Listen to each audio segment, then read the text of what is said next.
La Bible dit qu'il y a la joie au ciel quand un pécheur revient à Christ. Il n'y a pas la joie au ciel quand les gens prient beaucoup. Non. Il y a la joie au ciel. Il n'y a pas la joie au ciel quand les gens jeûnent beaucoup. Il n'y a pas la joie au ciel quand les gens donnent beaucoup d'argent à l'église. Non. Il y a la joie au ciel. Convertis. Alléluia.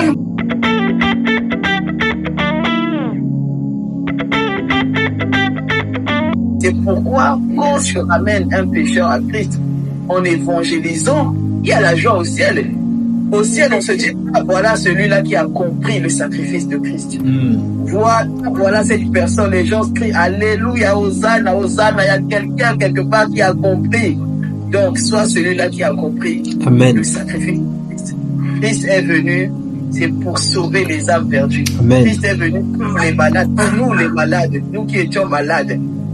Aujourd'hui, prêche, évangélise. En partageant, tu es aussi indirectement en train de prêcher à la personne. Alléluia. Bien sûr. Amen. Et son serviteur, que Dieu bénisse le peuple de Dieu, les fidèles à Oussep. Je salue sœur Malikine qui est déjà connectée. Yes. Que Dieu bénisse. Amen. Voilà, nous sommes 702 connectés. Depuis chaque soir, on a partagé. Amen. Gloire à Dieu. Je peux? Oui. Amen. On a déjà pris 10 minutes encore. On a déjà prié, donc tu peux directement commencer. Ok, merci aux servantes de Dieu. Gloire à Dieu pour vos vies, servantes honorables. Merci pour l'invitation. Et la sœur Claudia, que nous aimons beaucoup.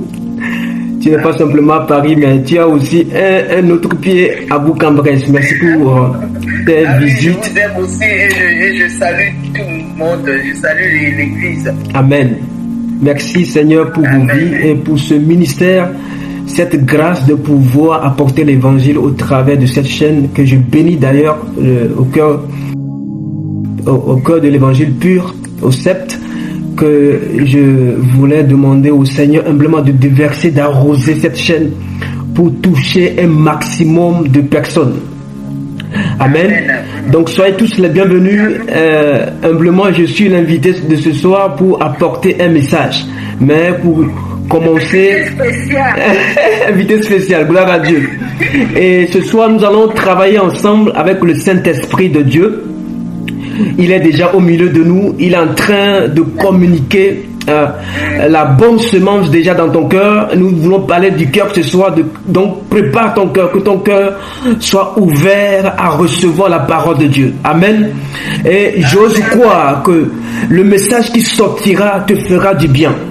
Ne te connecte pas pour être spectateur, mais tu es là parce que Jésus a choisi ce jour pour te bénir. Et la meilleure bénédiction, c'est de connaître Jésus comme ton Seigneur et ton Sauveur et le recevoir dans ton cœur et le servir. Nous voulons parler du service ce soir. Le thème de ce soir, c'est avec quel état ou type de cœur sers-tu Dieu? Dieu nous a créés pour le servir. Je répète, Dieu nous a créés pour le service. Amen. Et servir Dieu commence par le cœur. Quel type de cœur tu as? Amen. Vous savez, littéralement, on définit le cœur comme l'organe central de l'appareil circulatoire, c'est-à-dire là où le sang circule et qui donne la vie. Vous savez, quand on parle du cœur, on parle de la personne même, l'homme. Ce qui est en l'homme qu'on doit protéger en premier, c'est le cœur. Dieu savait que c'est un organe à protéger. Mais il ne parle pas d'un organe physique, il parle d'un organe spirituel. La science nous dit que le cœur est à gauche, mais Dieu nous dit que le cœur est spirituel et à droite. Est-ce que tu crois à cela? Ecclésiaste qui a été écrit par Salomon, le fils de David, a dit que le cœur du sage est à droite et le cœur de l'insensé est à gauche. Bien aimé, nous ne voulons pas parler du cœur physique, Le cœur qu'on peut tenir ou qu'on dessine comme ça, petit love, et avec une couleur rouge. On ne parle pas de ce cœur, mais on parle du cœur spirituel. Du cœur spirituel que tu as. Le cœur, l'esprit de ce cœur qui est en toi. C'est de ça que nous voulons nous baser. Amen. Que le Seigneur inspire les paroles de ce soir et gloire à Dieu. Nous allons lire un passage et nous allons avancer. Jérémie chapitre 17, le verset 10. Jérémie chapitre 17, le verset 10. Moi l'Éternel, je prouve le cœur, je sonde les reins pour rendre à chacun selon ses voies, selon le fruit de ses œuvres. Amen. Amen. Il dit, moi Dieu, je sonde d'abord, je prouve le cœur et je sonde les reins. Les reins, c'est là où le Saint-Esprit se réfugie. Les entrailles. Le Saint-Esprit n'est pas dans la tête, n'est pas dans la pensée. Le Saint-Esprit est dans les entrailles. Le Saint-Esprit se réfugie dans les entrailles. Et la parole marche toujours avec l'esprit.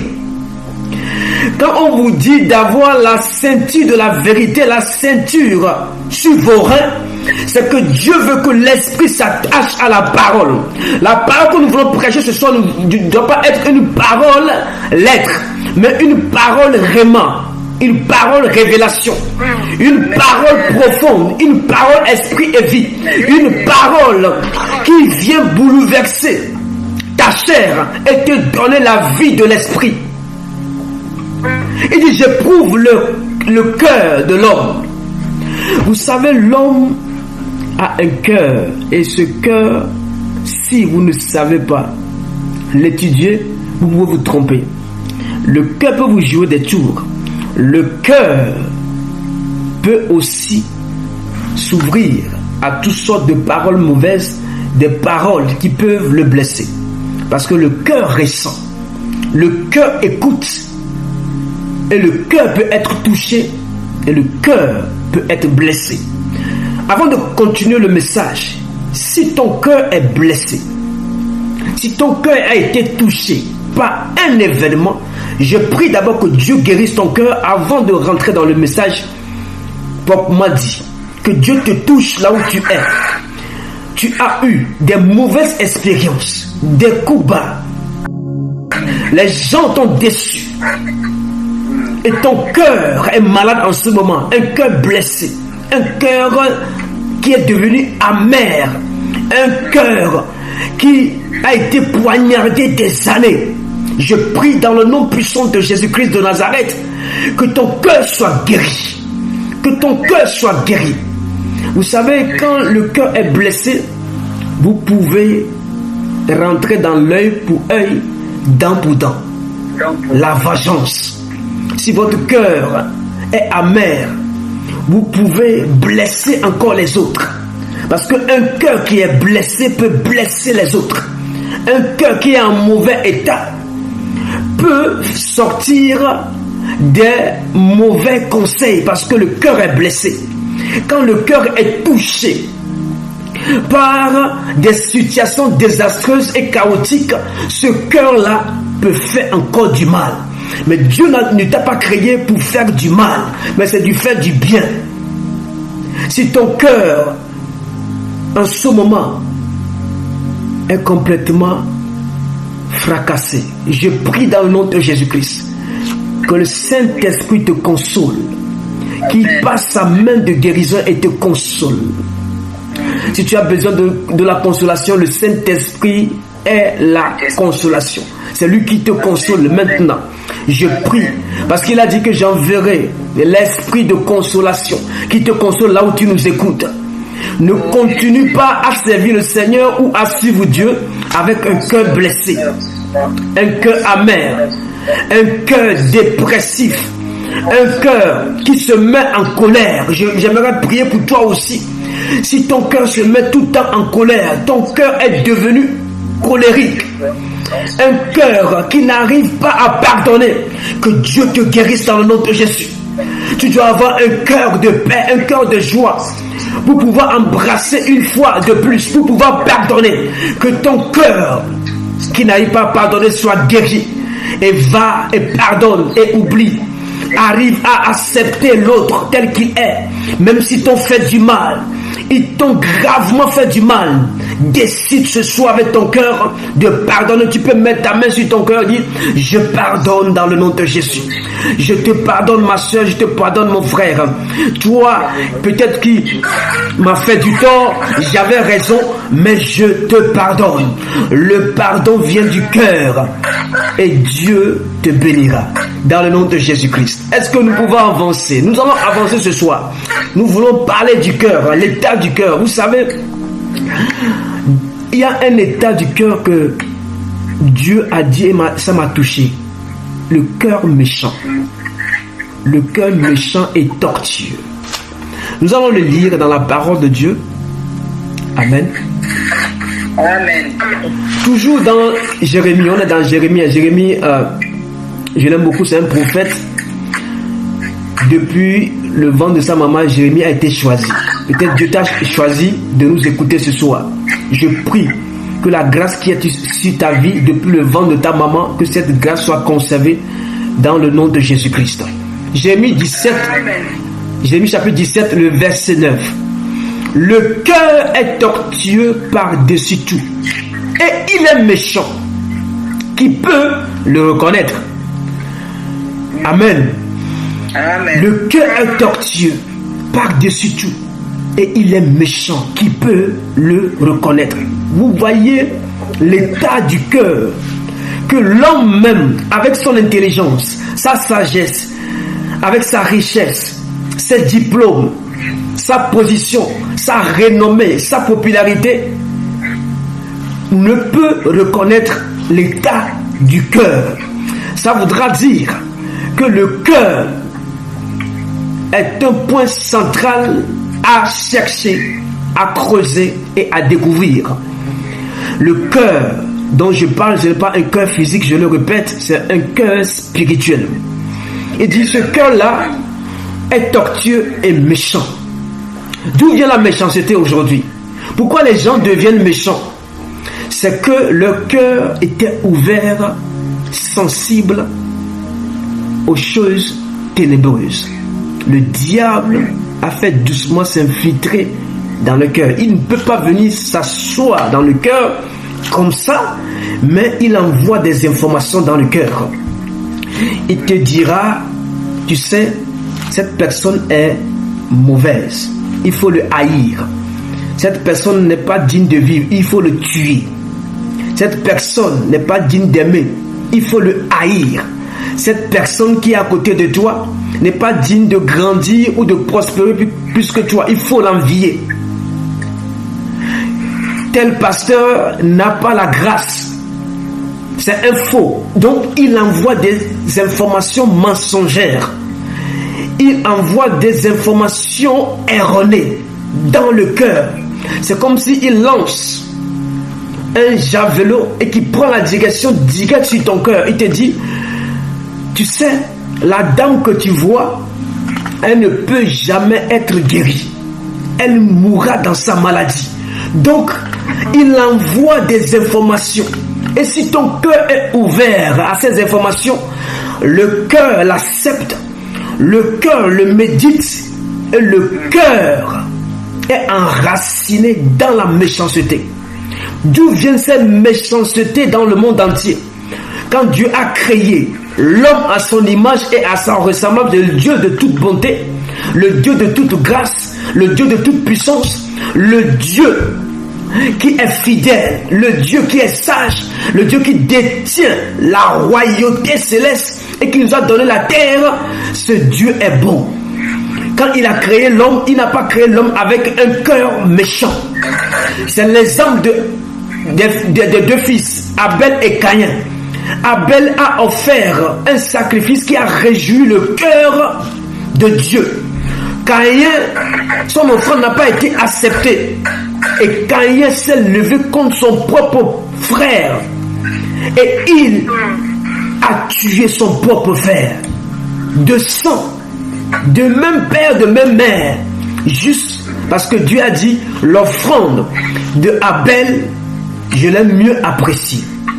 Et la jalousie, l'envie est entrée dans le cœur de Caïn, et Caïn a tué son frère Abel. Aujourd'hui, dans le corps de Christ et dans le monde entier, nous nous entretenons parce que le diable nous fait comprendre que l'autre est mieux que nous et nous ne pouvons pas être mieux aussi. Bien-aimé, tu es unique dans le monde entier. Dieu t'a créé à son image. Tu es unique à ton genre. Il a déposé en toi son esprit. Il t'a fait la grâce, même quand tu étais païen, de rencontrer Jésus-Christ. Et tu t'es converti. Et tu le sers aujourd'hui. Tu ne peux pas servir le Seigneur avec un cœur méchant. Donc Caïn voulait servir le Seigneur avec un cœur méchant.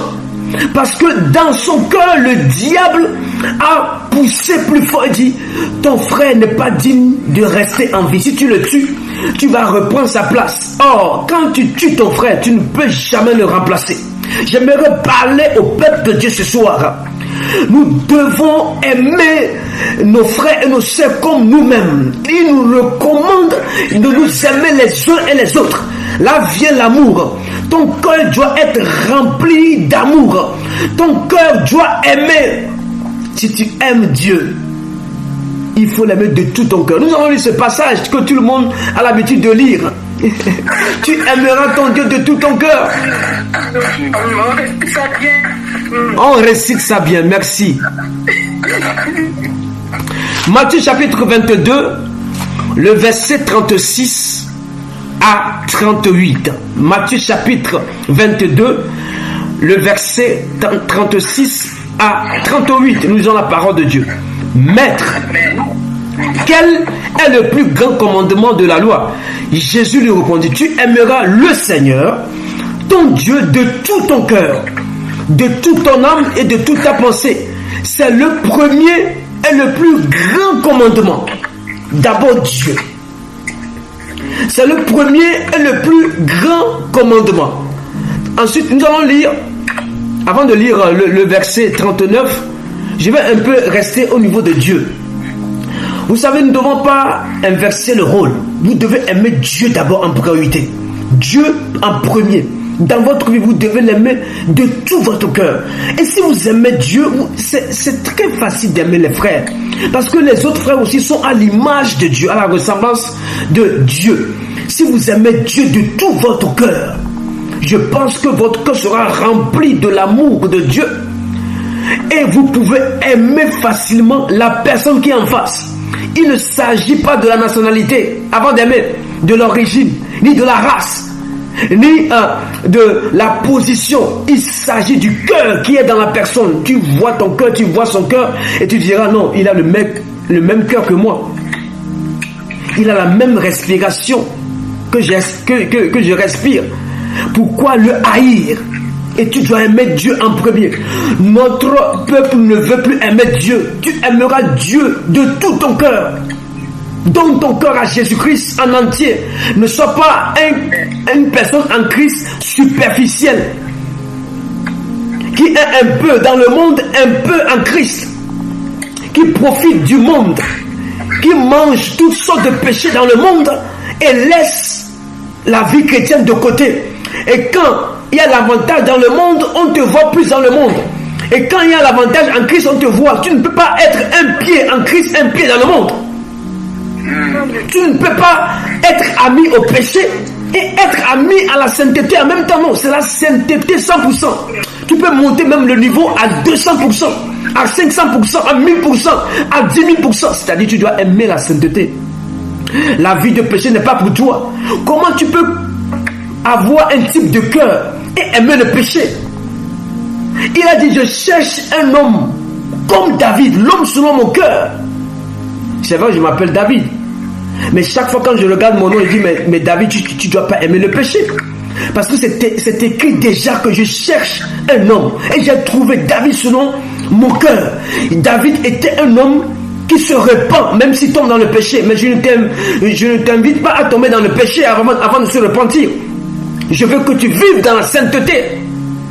Même dans la bergerie, les hommes de Dieu, les 5 ministères, ceux qui sont appelés doivent vivre la sainteté, la pureté du cœur. On ne peut pas servir Dieu et notre caractère, notre vie est contraire à ce que Dieu a écrit dans sa parole. Je refuse. Je ne veux pas être un chrétien bonbon.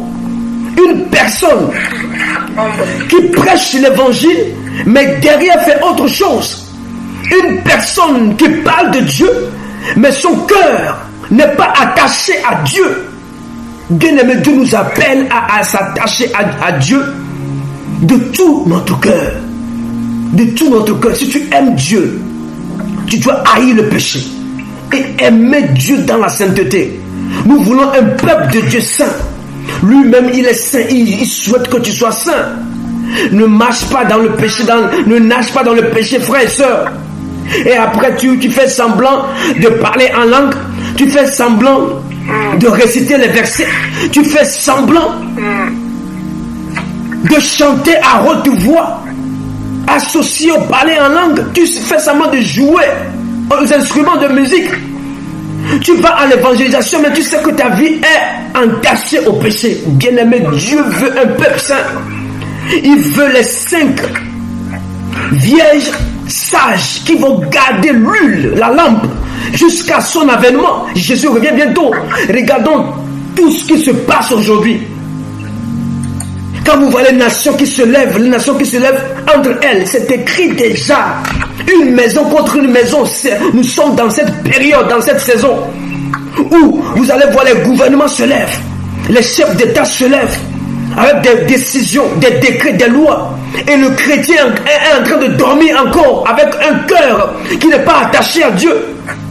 Quel est l'état de ton cœur ce soir? Dieu ne veut pas que tu sois incrédule. Les chrétiens nous disent qu'ils n'ont plus de foi. Mais quelle foi tu as? Qu'est-ce qui peut te sauver si ce n'est pas la foi en Jésus-Christ? Bien-aimé, avant et après Jésus-Christ, c'est le seul nom qui ne continue pas à travailler.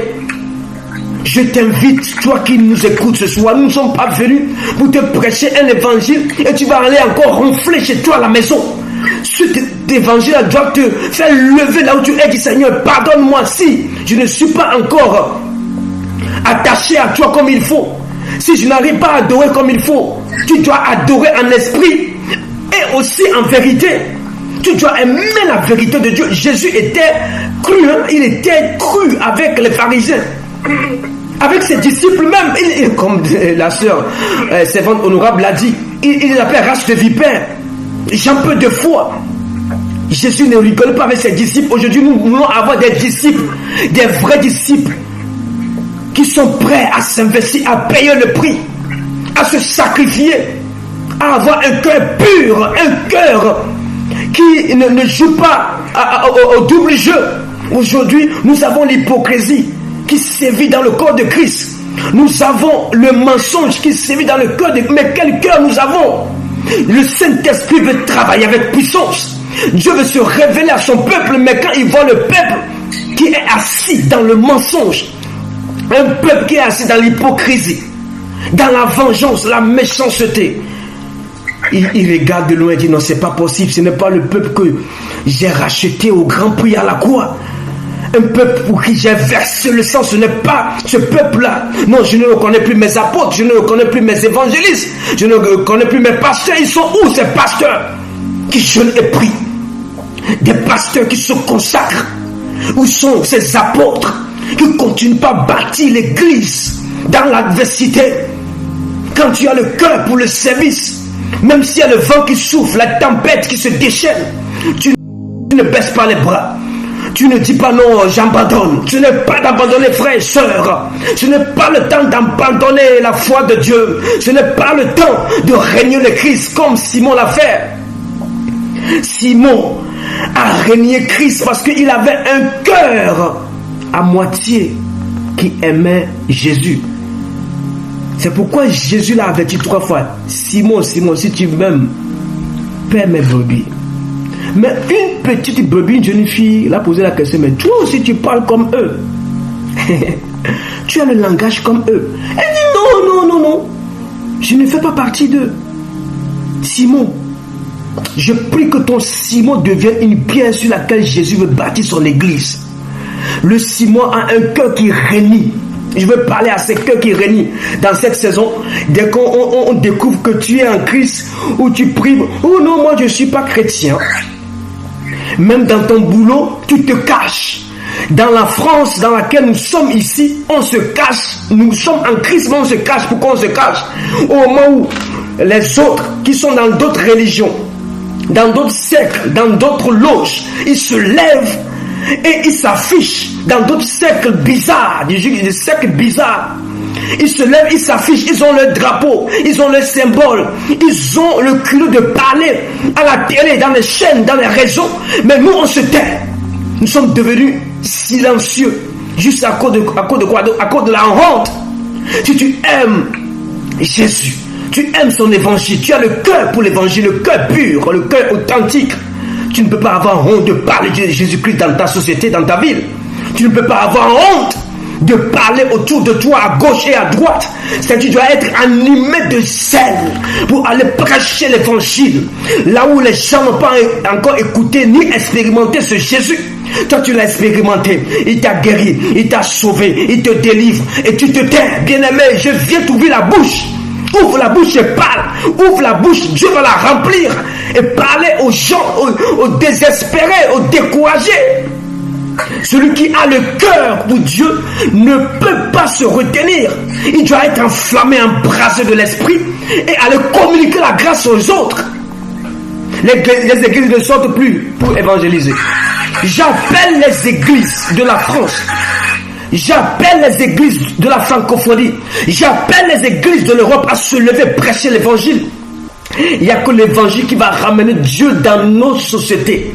Si les autorités politiques n'arrivent pas à gérer le pays, c'est parce qu'il manque des Joseph. Les Joseph avaient le cœur de Dieu. C'est pourquoi même en prison, on est parti les chercher.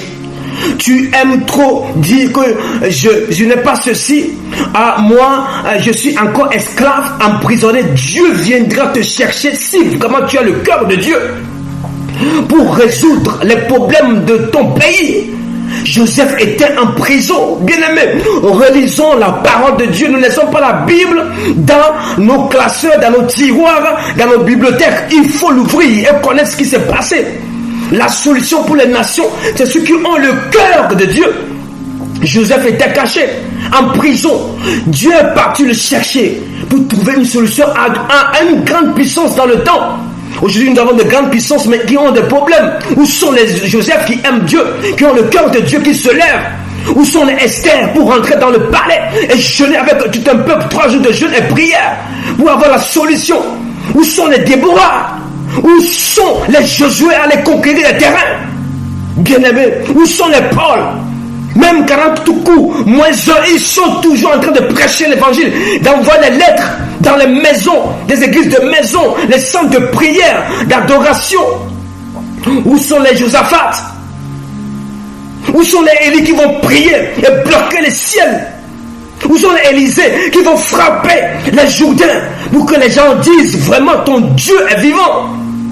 Nous sommes devenus légers parce que notre cœur est léger. J'aimerais parler au peuple de Dieu. Il est temps, nous sommes dans un temps de réveil.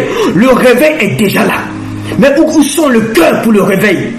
C'est pas ton cœur que Dieu peut activer le réveil. Le réveil, ce n'est pas simplement dire non, j'ai le nom de l'église, j'ai tel pasteur, et puis j'ai un nombre. Non. Est-ce que Dieu est encore visible? Est-ce que Dieu opère comme il faut? Nos cœurs se sont détachés de Dieu. Mais je prie pour toi ce soir, que ton cœur revienne à Christ. Tu dois aimer Dieu de tout ton cœur, de toute ta pensée. Si tu aimes Dieu, c'est facile, dans le verset 39, d'aimer ton prochain comme toi-même. C'est très facile. Aujourd'hui, nous détestons nos pauvres frères qui ont reçu le même Jésus comme nous. Nous sommes devenus des faux, un cœur faux. Un cœur faux. Comment Dieu peut bénir un cœur faux? Je parle des personnes qui sont en Christ. Si tu n'as pas encore rencontré Jésus-Christ et tu es dans la fausseté, répands-toi et viens à Jésus-Christ. Mais quand tu es à Jésus-Christ, tu ne peux pas être faux. Parce que la Bible nous avait dit qu'il y aura des faux prophètes. Mais les faux prophètes là viendront d'où? C'est parce que le diable sème la fausseté dans le cœur, le mensonge. Dieu délivre quelqu'un du mensonge. Cette chaîne n'est pas venue pour vous embellir, vous caresser dans le sang du poil. Non, c'est pour vous réveiller. Nous sommes dans un temps de réveil. Il faut que l'église soit debout. Il faut que l'ecclésia, je parle de l'église bâtiment, je parle de toi qui est en Christ et qui est enivré, cherche la vie de l'esprit. Bien-aimés, nous devons être sensibles à l'esprit. Un cœur qui est insensible à l'esprit ne peut pas avancer, ne peut pas croire. Un cœur de l'esprit. Nous allons avancer dans le message. Ibras Katalabale. Rakotelebo. Je suis en train de descendre un peu. Alléluia. Amen. Koriba Sharabarabare. Vous savez, il y a 4 types de cœurs. Mais je ne peux pas rentrer dans ces 4 types de cœurs, mais je vais m'arrêter là où on a parlé du cœur de Pierre. Amen. Mais avant cela, il y aura la suite, évangéliste. Ok, il y aura la suite. Merci. Bon, je vais laisser ça. Je parlerai des 4 types de cœur après. Mais là, je vais vous lire Matthieu chapitre 13, le verset 14 et 15. Matthieu chapitre 13, verset 14 à 15. Et pour eux s'accomplit cette prophétie d'Ésaïe. Vous entendrez de vos oreilles et vous ne comprenez point. Vous regardez de vos yeux et vous ne verrez point. Verset 15. Car le cœur de ce peuple est devenu insensible. Ils ont endurci leurs oreilles et ils ont fermé leurs yeux. De peur qu'ils ne voient de leurs yeux et qu'ils n'entendent de leurs oreilles, qu'ils ne comprennent de leur cœur et qu'ils ne se convertissent et que je ne les guérisse. L'insensibilité du cœur. La Bible déclare que si vous écoutez sa voix aujourd'hui, comme vous écoutez ma voix, la voix de Honora, la voix de Claudia, il dit n'endurcissez pas votre cœur. L'homme est devenu insensible. Tu peux prêcher, sauter, casser les murs, casser le micro. Il est là, il te regarde comme si rien ne se passe. Nous, on n'a pas, le pasteur n'a pas cassé le micro, sauté sur la chair avant qu'on donne notre vie à Jésus-Christ. On a compris que franchement, notre vie ne ressemblait pas à une vie en Christ. Nous, on était dans les églises religieuses. Donc, on a vu notre vie. Mais comment tu peux être encore en Christ et être ivrogne alcoolique? Je me suis posé beaucoup de questions. Comment tu peux être en Christ et puis aimer les femmes en désordre? Comment tu peux être en Christ et puis être pauvre, misérable comme ça? Je me suis posé beaucoup de questions. Comment tu peux être en Christ? J'ai vu la vie des gens. J'ai repéré la vie des gens dans mon quartier. La vie des gens dans d'autres villes. Comment tu peux être en Christ et être prostitué? Comment tu peux être en Christ et se dénaturer facilement comme ça? Comment tu peux être en Christ et aimer l'argent, maman? Je me suis posé beaucoup de questions. Je dis, mais notre cœur est insensible. Frère et soeur, ton cœur est insensible. Dieu veut le rendre sensible ce soir. Il ne veut rien. Il dit lâche ton cœur. Ouvre ton cœur. Et moi, je le guérirai. La guérison n'est pas simplement physique, mais elle est spirituelle. Guérir ton cœur, c'est t'amener aussi à comprendre que Dieu est vivant et Dieu t'observe et il veut ton bien. Ici, ils ont été insensibles. Et quand tu deviens insensible, tu fermes les yeux, c'est-à-dire tu n'as plus de vision. Tu n'écoutes plus, c'est-à-dire tu deviens désobéissant. Tu n'écoutes plus, les gens vont te conseiller, les gens vont te mettre sur de bonnes routes, de bonnes opportunités, mais tu es toujours là, insensible. Même s'il y a des bonnes choses qui s'approchent de toi, tu ne le ressens plus. La vie de l'esprit, de tes révélations sont étouffées. Même les prophéties que tu recevais sont étouffées. Mais Dieu veut te dire ce soir que ton cœur soit sensible. La sensibilité. Dès qu'il y a l'esprit, tu dois le sentir. Dès qu'il y a même des mauvaises choses que le diable va vouloir te communiquer, tu dois le sentir. Tu dois le discerner. Si notre cœur devient insensible, on n'arrive plus à discerner les saisons, à discerner les esprits des autres. Et on est frappé, on est humilié, on dit que Dieu n'existe pas ou Dieu n'est plus avec nous. Bien aimé, Dieu est avec nous. Il t'abandonnera point, il ne te délaissera point. Il est avec toi tous les jours. C'est que ton cœur doit être sensible. Ton cœur, tu ouvres ton cœur, tu le poses devant l'autel et dis Seigneur, prends-le. Prends mon cœur, prends ma vie. Je ne suis rien, Christ en moi, l'espérance de la gloire. Christ en moi, Christ est en toi et ton cœur est sensible. Non, Christ est trop sensible. Dès que même les pharisiens avaient des pensées mauvaises, tout de suite ils discernent. Dès que les disciples déconnaissent, tout de suite ils discernent. Dès que l'église va mal, quand il est rentré, il a vu que l'église est devenue un lieu d'échange, un lieu où les gens deviennent marchands au lieu d'être adorateurs. Il a dit non, c'est pas possible. La sensibilité. Même les programmes que nous organisons, les programmes en vue, les projets que vous avez, vous devez être sensible. Est-ce que ça vient de Dieu? Est-ce que c'est sa volonté ou pas? Vous devez sentir que Dieu vous donne le OK. Vous devez être d'accord avec lui par l'esprit et avancer. N'avancez jamais si Dieu ne vous donne pas le OK.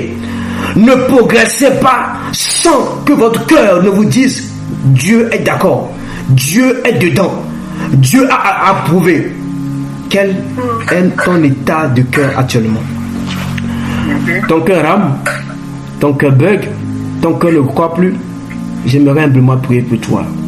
On aura, comme la sœur servante honorable a dit, on aura une autre séquence. J'avais les 4 types de cœur que je voulais vous développer, mais ça ne peut pas finir aujourd'hui. Je vais m'arrêter là. Je vais m'arrêter là et laisser la place aussi à mes chères servantes afin qu'ils nous bénissent. Que Dieu vous bénisse, vous qui nous avez écoutés. Et je prie, là où tu es, tu peux poser ta main sur ton cœur afin que Dieu guérisse ton cœur. Dans le monde, que tu sois une personne en Christ sensible à l'esprit. Sensible à l'esprit de Dieu. Sensible quand on prêche la parole de Dieu. Sensible quand Dieu nous avertit. Combien de fois Dieu nous avertit les choses que nous voyons aujourd'hui. Que ton cœur se tourne vers Dieu. Ne dis pas que moi, tu sais, je n'ai pas besoin de Dieu. Dans la France aujourd'hui, quand nous sortons pour parler de Christ, elle dit non, on n'a pas besoin. Non, j'ai pas envie. Tu n'as pas envie. Moi, j'ai envie et j'ai découvert, j'ai expérimenté. Je sais que Dieu est vivant et c'est lui la seule solution au monde entier. Il n'y a aucun salut à aucun nom si ce n'est pas le nom de Jésus-Christ. Bien-aimé, je répète, le salut du monde vient de Jésus-Christ. Aucun nom. Il y a des noms que vous pouvez réciter, vous pouvez prier, mais le nom de Jésus les dépasse tous. C'est lui qui est le roi des rois, le Seigneur de tous les seigneurs. Je prie dans le nom de Jésus-Christ que ton cœur soit sensible à tout ce que Dieu t'apporte. Dieu vient, il te parle, tu n'écoutes pas, mais ce soir tu vas encore écouter sa voix et obéir.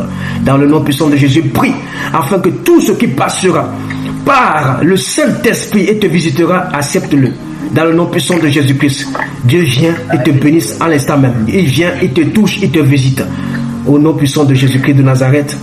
Amen. Que Dieu vous bénisse. Amen. Vraiment, bénis son serviteur. Merci pour cette parole. Je pense qu'on va attendre la prochaine séance pour les 4 types de cœur. Tout ce que j'ai à dire, c'est que aujourd'hui, nous avons entendu la voix du Seigneur. Nous avons entendu ce que le Seigneur nous a dit. Aujourd'hui, quand nous avons entendu la voix du Seigneur, n'endurcissons pas nos cœurs. Amen. Convertissons-nous, répondons-nous. Soyons comme David, l'homme selon le cœur de Dieu. Amen. Qui reconnaissait ses torts, qui revenait à Dieu. C'est pour cette raison même que Dieu l'appelait l'homme selon le cœur de Dieu. Amen. Nous prenons le temps de grâce. La grâce est toujours là. La Bible dit, Jésus a dit à Paul, ma grâce te suffit. Aujourd'hui, j'aimerais nous dire aussi que la grâce de Dieu nous suffit. Aujourd'hui, nous avons entendu la voix du Seigneur par la grâce de Dieu. N'endurcissons pas nos cœurs. Dieu nous aime tellement qu'il nous a parlé. Amen. Ce message est pour nous. David, quand il a reconnu ses torts, il est venu à Dieu, il a dit, donne-moi un cœur renouvelé. Amen. Renouvelle et affermis mon cœur. Donne-moi un esprit bien disposé. Revenons à Dieu. Quand notre cœur revient à Dieu, le Saint-Esprit aussi se renouvelle en nous, nous remplit. Amen. Parce que le Saint-Esprit ne peut pas habiter dans un mauvais cœur, dans un cœur méchant. Amen. Le Saint-Esprit ne peut pas être cohabité avec un cœur méchant, non. Dieu veut que nous puissions lui donner tout notre cœur. Il a dit, aime le Seigneur de tout ton cœur,